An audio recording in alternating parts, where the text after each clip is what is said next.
Ni vigumu sana, ni vigumu kuishi mbali. Ningekuwa na mabawa ningeruka kurudi nyumbani, lakini niko mbali.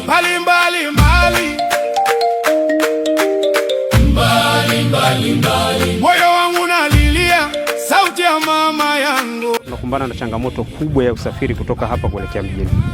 Angalau huko nyuma lami imefika mpaka maeneo ya Tundaua, lakini kutoka hapa mpaka kufika Tanga mjini tunatumia muda mrefu sana, hususan kipindi hichi cha mvua. Kwa hiyo nikuombe, kwa kuwa umepata fursa, umefika katika eneo letu, utusaidie kuingizia fedha hii barabara ili ikamilike. Nichukue nafasi hii Mheshimiwa Waziri kukuomba sana kwamba tufikirie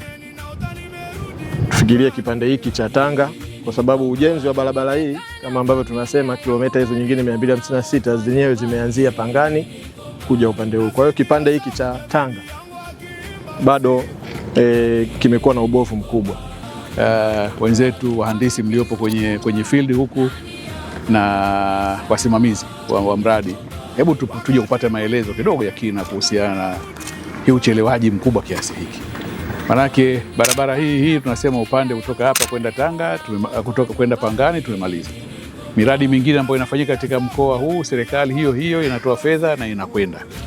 Kiangalia jana tumetoka bandarini, very impressive. Na kiwango cha fedha ambacho kimetumika bandarini ni kikubwa zaidi kuliko barabara hii. Kule tumetumia bilioni 429 kwenye bandari. Alafu kwenye barabara moja ndio tunapata shida kubwa kiasi hiki. Ni kidogo napata wasiwasi. Tuna tatizo gani? Maana kama ilipaswa imalizike 2023. Awali ilitarajiwa ingemalizika mwaka 2021. Leo tuko 2026. Baada ya kuongezwa muda mara 3. Tumetarajia tumalize mwezi huu na still tuko hapa tulipo leo.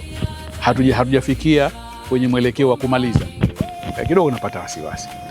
Tuna tatizo la fedha peke yake, tuna tatizo la mkandarasi, tuna tatizo la wasimamizi, tuna tatizo lote kwa pamoja, all of the above. Tatizo letu hasa kwenye barabara hii ni nini? Na kwenye hili tunahitaji tulielewe tatizo letu na tupate ufumbuzi. Kwa upande wa wananchi, wao wanachotaka ni barabara. Haya yote tunaongea hapa haya ni ya kwetu sisi sasa, ambao wametuamini, ni serikali yao. Wakandarasi tumetafuta sisi, hawa wahusu wao, lakini wao wanataka barabara yao imalizike. Mhandisi, wasimamizi wa mradi, nimekusikieni kidogo, kwa sababu sasa hivi kuna deni la bilioni 7, kila kitu kitakuwa lawama ni bilioni 7.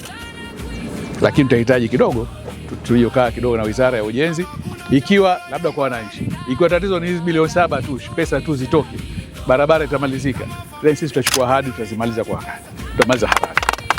Lakini kama kuna mengine zaidi ya fedha, haya itabidi tupate ufumbuzi pamoja na wizara ambayo inahusika na usimamizi wa mradi wenyewe.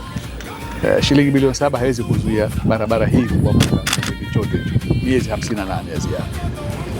Lakini Chiko itabidi tuangalie vizuri. Wewe which part of China are you from? Hainan. Where? Henan. Zhengzhou. Yes. Beishan Ganshi. Yeah.